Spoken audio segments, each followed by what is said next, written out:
Hello viewers, welcome back to another video on the Grumpy Penguin channel. We're obviously not in the shop today, we're actually in my home studio, and the reason for that is I want to talk to you about 3D printing. Are 3D printers an excellent addition to a modern creator workshop, especially automotive related? Yes, they absolutely are. However, did I buy the wrong one? And spoiler alert, yes, I absolutely did buy the wrong one. Now let me tell you why I bought this Elegoo 3D Neptune Max 4, whatever. It's got a big long moniker of a name, but what it does have that a lot of the other competitors didn't was a very large print bed. This print bed is nearly 18 inches squared, which will allow me in my thinking of beforehand thinking when I purchased this, it will allow me to print large parts, control arms, uprights, knuckles, things like that, that eventually will, of course, get made into a material that will last, but for now we can just rapid prototype manifolds, things like that. But what I didn't count on and what I got misled by the internet, all these YouTube videos misled me into thinking that this was actually a quality printer. And to be honest, it worked.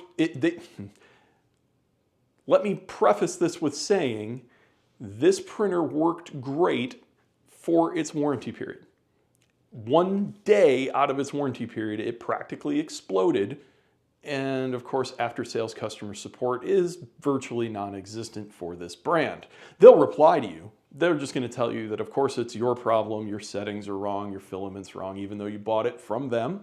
And you can't level the bed correctly, even though you're within 1/100th of a millimeter on most of it. It's not me, but it might be me. So today, I'm basically going to start over with this. I'm going to take it all back down. I'm going to make sure everything is square, true, level, and we're going to see if once and for all there is no honor among thieves and if this is actually a good printer or not. I have a feeling, my prediction here, it's not. And what I should have done in the first place is buy a Bamboo Labs or perhaps a Prusa. If I wanted the bed space, the Prusa XL is a good thing, but it was 5 times more expensive. Now, you get what you pay for. I was just hoping that 3D printing had evolved since I started doing it back in 2004. So a little backstory. I'm not sure if this is going to make the video or not, but just a little bit of backstory. I went to school for architectural engineering, and yeah, back in 2004 when I was in school, I'm dating myself a little bit there, but back in 2004, we had access to a 3D printer. Now, I think back then it was close to a $100,000 device. It was not an FDM printer like what you see behind me. It actually used like a sand-like filament that you would pack in, and they still make printers like this today. I think one of the really cool ones I just saw was Jamie from Mythbusters just bought a really cool modern version of it that basically makes things incredibly strong, near like metal material. And they of course do, if you want to spend the money, you can get 3D printers that will 3D print stainless steel, aluminum, what have you. But back then, this was a very new technology and we experimented with it. It worked great when we were building models and we had complex curves in these models and didn't really have any other way to make it efficiently. We could just send that file in, we'd have to pay for the machine time and pay for the materials, but it would usually produce something. Now, it was basically like building a sandcastle. It would kind of compact sand a little bit, and it was fairly fragile stuff. And once you had it, you couldn't really machine it, you couldn't really change it. And quite frankly, the prints failed very frequently. Even with such a high-end commercial grade device, the technology simply wasn't there. So fast forward about 10 years, I belonged to a makerspace just as a hobby, and they had several 3D printers there. Now that technology was more akin to what you see behind me. It was a true filament type printer. And again, it was kind of beta, fairly new at the time. And when I was messing with it, I went, man, this is really cool, but the print beds were all very small and the printers were very slow and they were prone to failure. At least ours were. I think ours were a little bit budget in the lab, but needless to say, they weren't super high dollar, but they did work. And when they did, they produced a pretty good product most of the time. And I kind of saw back then that this would be a great tool for a automotive enthusiast that is doing restoration work, things like that, or even modifications and builds for race cars. I'm like, this is great. You can make things, you can test them out, try them out, and the worst case is you're out a few hours of machine time and a couple dollars worth of plastic filament. Throw it in the trash, print it again, do whatever you need to do. So I didn't buy a printer back then because I didn't really have a need. I hadn't started the Datsun project yet. I wasn't really doing anything else. So when I started the Datsun project, actually my dad had a 3D printer that he liked to mess around with, and I started designing parts for that, and they were very basic. I think really all I have in that car that is 3D printed are the little cups that hold the gauges in place behind the dash, because I wanted to retain the factory dash mounting locations. So there's a video about that if you want to go back through my backlog of videos and watch that and kind of see how I built that dash. But and then now with this radical project and more stuff with the Datsun that I'd like to do in the future, I thought it was time to add a 3D printer. So now we've gone through 10 years of history, and I'm looking at the camera and 5 minutes of me rambling. But that is the backstory, and that is what I did to kind of get to this point. And, you know, I went to, as most of you do, I went to YouTube and said, hey, I need a large format printer. What's out there? What's good?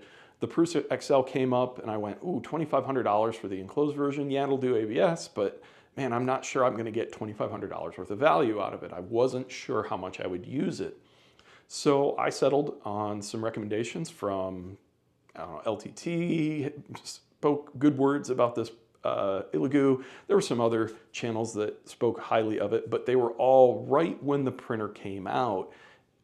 There weren't really any long-term reviews, so I've had this thing for about 6 months now, and as I said before, they only really got one thing right with this printer, and that was to make it function long enough to get it through its warranty period. And that's a bit of a shame because it's really kind of a genius idea to have a large format printer, and they even make a bigger one than this now. I would never, of course, in a million years buy another product from this company, but it's huge. I mean, it's absolutely massive. You could print a car door out of it or a bumper. So now that's not what I do on this channel and not really what I would plan to do, but yeah, I guess my conundrum is I'm going to give this one last college try to set this thing up and get it to work correctly. And it bothers me because it did create, you know, I had printed just great stuff from it just mere weeks ago. And, you know, some holiday decorations for the wife and everything else. So it did print. It was capable. This is capable. It created this. It created this quite recently. The finish is great. The print is very accurate. There was very little to no stringing. And then I would load the same filament in and it would create a massive ball of death. And it just confuses me because it did work and now it doesn't. And you just cannot have a tool. This is not a toy. I am not a 3D, this isn't a 3D printing YouTube channel. I'm not a 3D printing hobbyist. It is not my goal to do this. My goal is to use this as a tool in the workshop, and as such, it needs to be a reliable tool. So yeah, it's a shame that this one isn't. I'm probably gonna have to throw it in the bin and buy a Bamboo or Prusa, which again, it's only money, you'll always make more, right? But it's annoying because this seemed like a good value for something that was simple, but a lot of companies weren't really doing. And I think I know why. I think it's very hard to keep accurate. But today, what I'm gonna do is basically start from scratch. I've got a couple of tools that are gonna need to be used. We're gonna need to check angles and level. We're gonna re-level the bed again, and I'm going to try to get, from some things I've seen online, I don't think this is my issue. I think the issue has to do with the head or the controller board itself, but they won't believe me, of course, and send me any parts, and I'm certainly not going to purchase anything on a whim. So what I'm going to do is I'm going to set it all up and make sure everything is perfectly square, perfectly level, that the Z offset is very little. For those of you that don't know, there is some different ways to level the bed, but make sure everything's tight, make sure all the rollers are good, and we're gonna send it, and we're gonna see if it can do some printing. Again, I think I know the answer, but come along with me. I'll kind of talk through or walk through, or at least let you see the process of doing this and see how far out we are. And yeah, we'll go from there. So let's dig into this tool, spend a few hours on it in hopes that we can make it reliable enough so that I can count on this tool for the workshop.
Okay, so after leveling the bed for about an hour and 45 minutes and leveling it and leveling it and leveling it just until it's level, and then do it again until you're ready to jump off of a bridge, theoretically it should be level. The results are basically they wanted, according to the company tech support, less than negative 1.5 millimeter Z offset. I'm at like 1.2.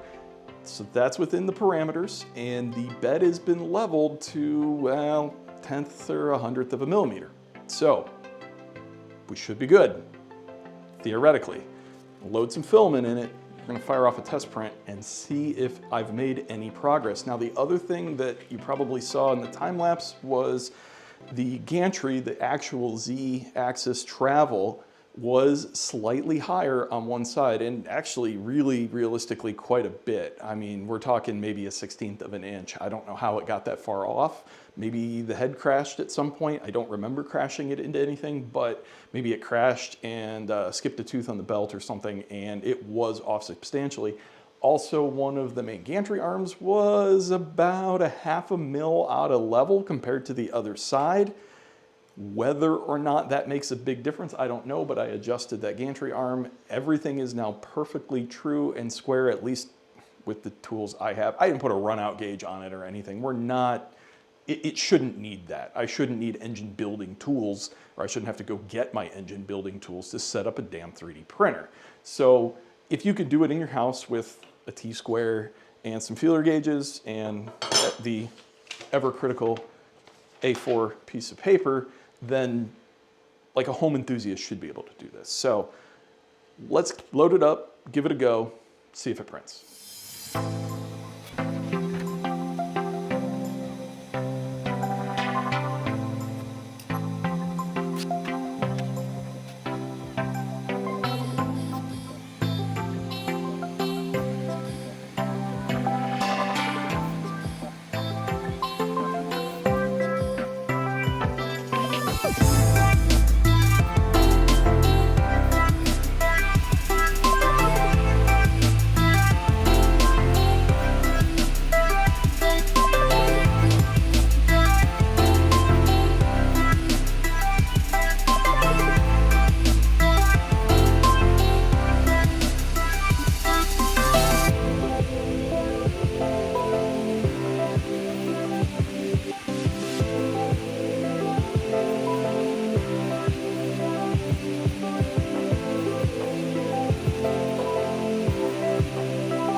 All right, guys, it is a new day.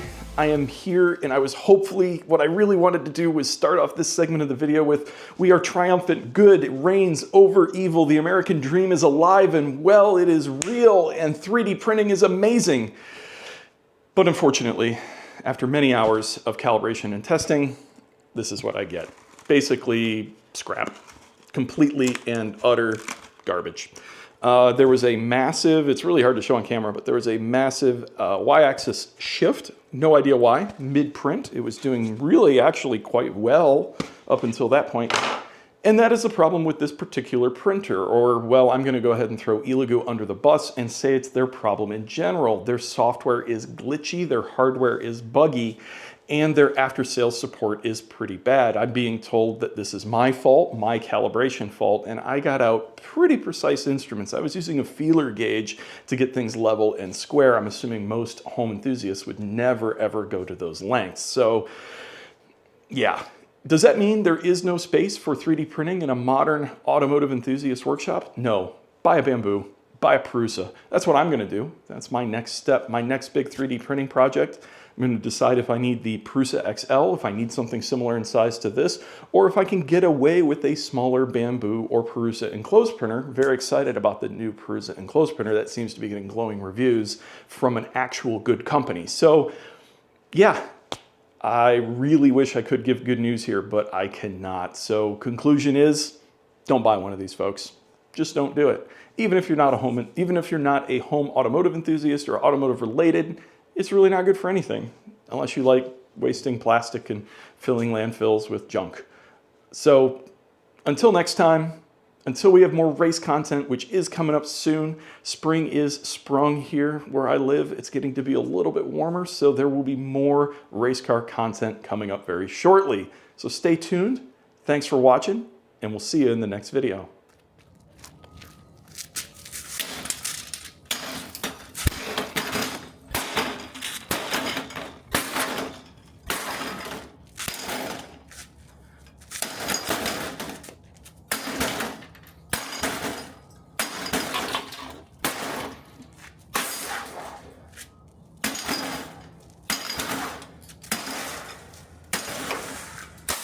Level now, bitch!